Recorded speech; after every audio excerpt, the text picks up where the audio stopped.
Hey YouTube, it's Cape Carcuda. This is a Suzuki uh, gsxr 750 scarad that I just picked up not even a month ago. And when I got the bike, I was told it had a rebuilt title on it. The guy was going to look for it. I got it from a tow yard. And when I did a VIN check on it, it says the title has a rebuilt title, but it also says certificate of destruction. Certificate of destruction down here in Florida means parts only. You have to dismantle the bike, never to be put back on the road again. So when I saw that, I kind of got discouraged, and I did try to get the bike running before that, and I had it firing, but it wasn't getting any spark. So I was thinking like voltage regulator, magneto, coil, something like that in the electrical system. CDI box, something like that was something wrong. Something was wrong. I'd have to go on eBay and buy the part or whatever like that. All those parts are less than $100 or around $100 on eBay, and that you could test those parts, ohm readings and stuff like that to see if the right voltages are going through it and stuff. And so I just pushed the bike in the back of the garage, and like I said, later on I did a VIN check on it, and it came back with the certificate of destruction. It also says rebuilt too, which I think is kind of confusing. It said the bike had 3,661 miles on the bike on the title. So I was told the bike had 3,500 on it, which is not bad either, right? So the bike's been in storage for numerous years. The bike was running. It sat up for a couple of years where it wasn't ridden and stuff like that. It's always been inside storage. I took off the plastics and stuff like that to try to get the bike running, to change out a battery, to charge a battery and stuff like that, to bleed the brakes. And like I said, just to see what the bike was about. I got brand new plastics with the bike. They've never been mounted, never been painted. You see, these are where the mountain holes would be. They're not even drilled out yet to mount it. So this is what they would call race plastic.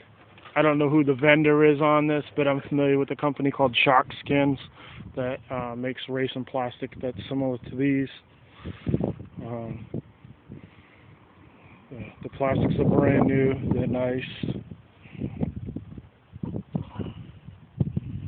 I ended up putting the bike online on Craigslist for $1,000, and I'm open to best offer on the bike, because if it's an unregisterable bike and I get this thing running, I'm gonna ride around. I'm gonna ride around my neighborhood and stuff like that, and I'll probably eventually get in trouble. So I figured I'd better sell it before I got it running.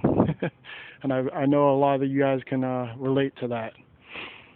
I do have paperwork on the bike. I have paperwork showing that like I said, rebuilt and certificate of destruction. I have that paperwork. I also have the previous owners, all the previous owners' information, and the original owner's information with the registration, title numbers, and all that stuff also. Again, like I said, I got it from a tow yard, from the tow truck owner. Tow truck company's owners is the one that sold me the bike. It's got a Hayabusa 1300 exhaust on it. You see it's got white wheels on it. Originally it was white and blue bike. I was going to flat black the whole bike out. I went online on Craigslist and I found all kinds of parts for it. My gas tank has dents in it. I found a gas tank for $75. It had some side dents in it that I looked like I could bring to one of those dent wizard places and have them pop them out. So I was thinking about doing stuff like that. I found a guy that had the foot controls on Craigslist for $10. He had both sides foot controls, foot pegs, and he also had the passenger pegs. I would be interested in him because my brake pedal, the pad is broken off. I seen like a chrome swing arm. I seen this chrome frame on Craigslist with the forks and the rims. They wanted $200 for a set of chrome rims.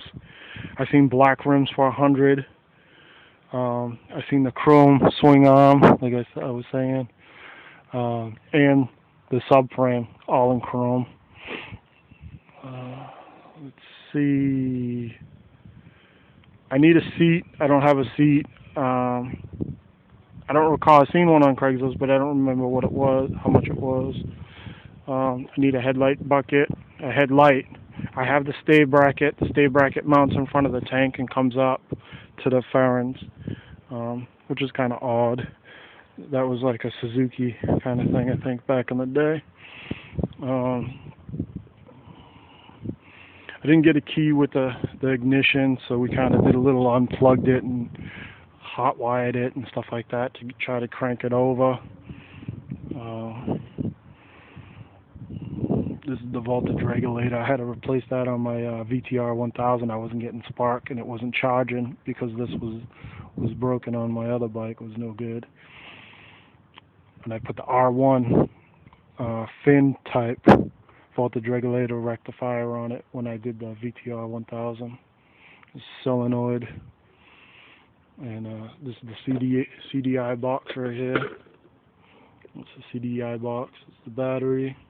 Coils are under here. Dual coils. Starters right here. I took the starter out. It was frozen. The starter was frozen when I first got the bike. I took the starter out and freed it up. Put it back in there, and the bike started cranking. The cables and the lever that slides back and forth was gummed up. These slides right here were all gummed up when I first got the bike, and I just had to keep working at it and to get it to free up. The grip wouldn't move at all when I first got the bike, and now I got it working.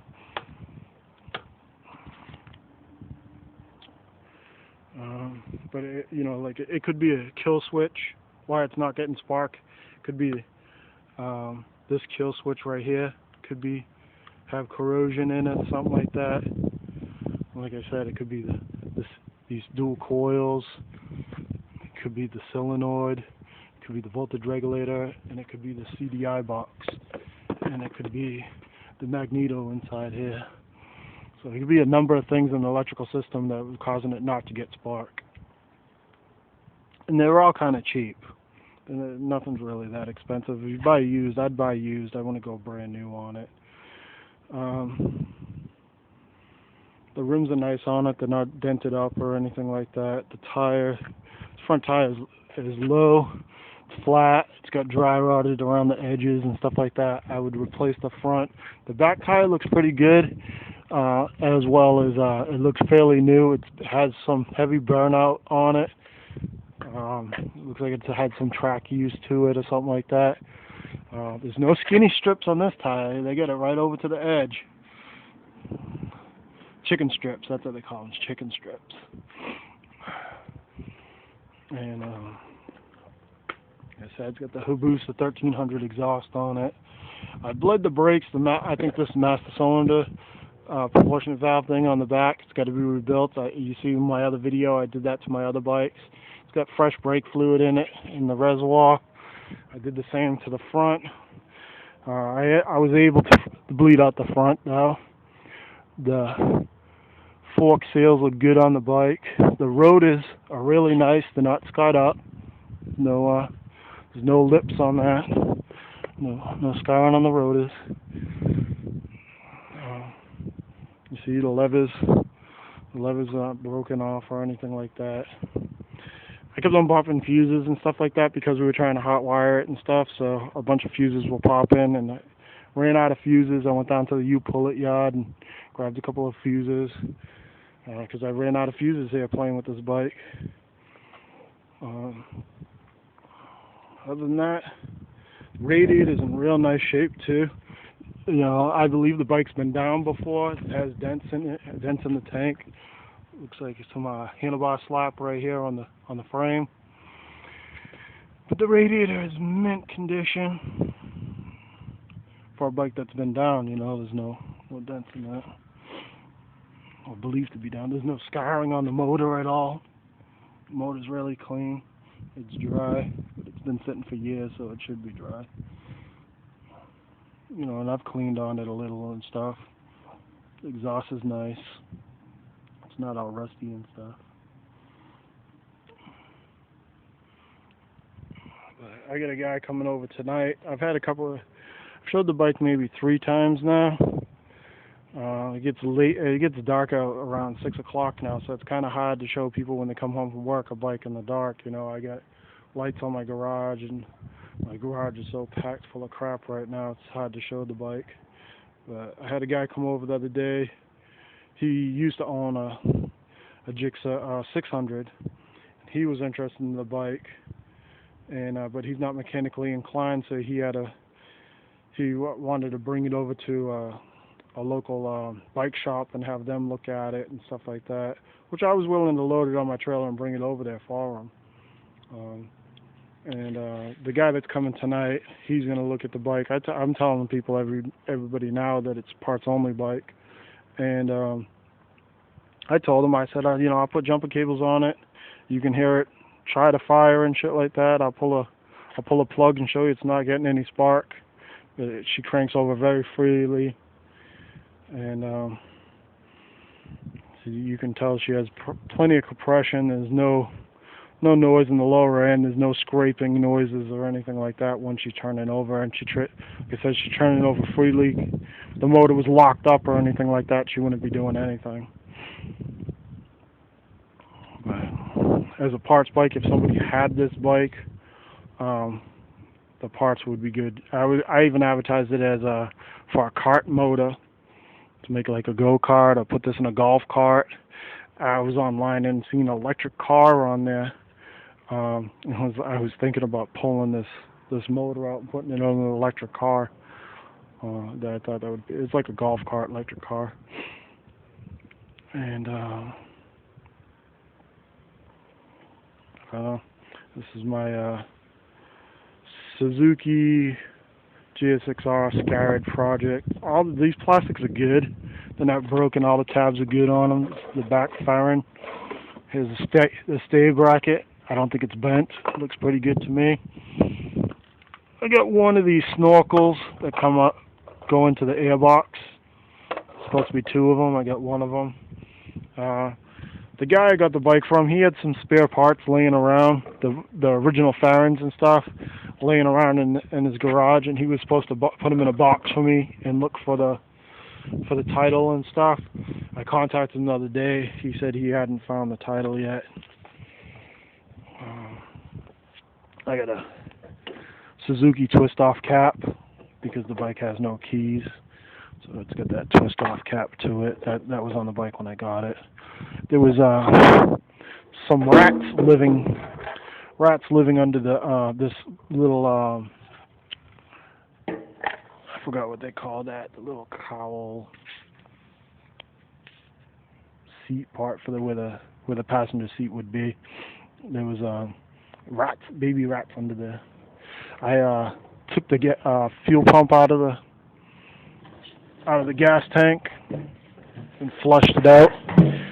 See, there's a dent on top of the gas tank here, and someone had put screws in there, probably a dent puller, and try to yank the dent out.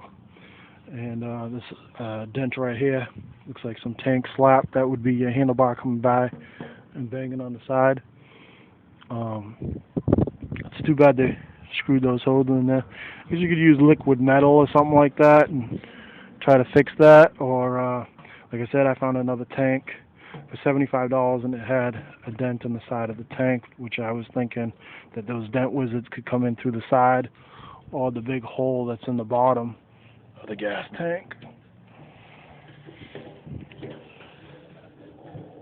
Got this big hole, they could put their tools in there and try to bend out a dent that's on the side.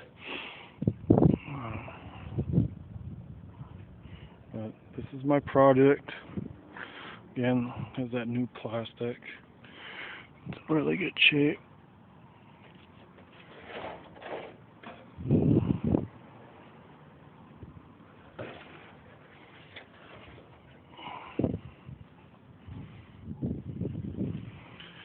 Steve Karkuda signing out. Thanks for watching. There's the 1970 Chevelle Malibu project with my dog laying under it. I'm doing that disc brake conversion, and I'm getting ready to paint the underneath, the frame and stuff like that. I sanded the hole underneath the car, the frame and stuff, and I'm going to paint the whole underneath chassis and stuff. I was looking online, I found a convertible chassis, and I'm trying to hear from the guy and see what he wants for it. If I can get a convertible chassis for cheap, I'll probably pick that up and detail all that and just take my body off and put it on there. The convertible chassis is boxed compared to this, but that would be matching numbers though. But Steve Karkuda signing out. Thanks for watching.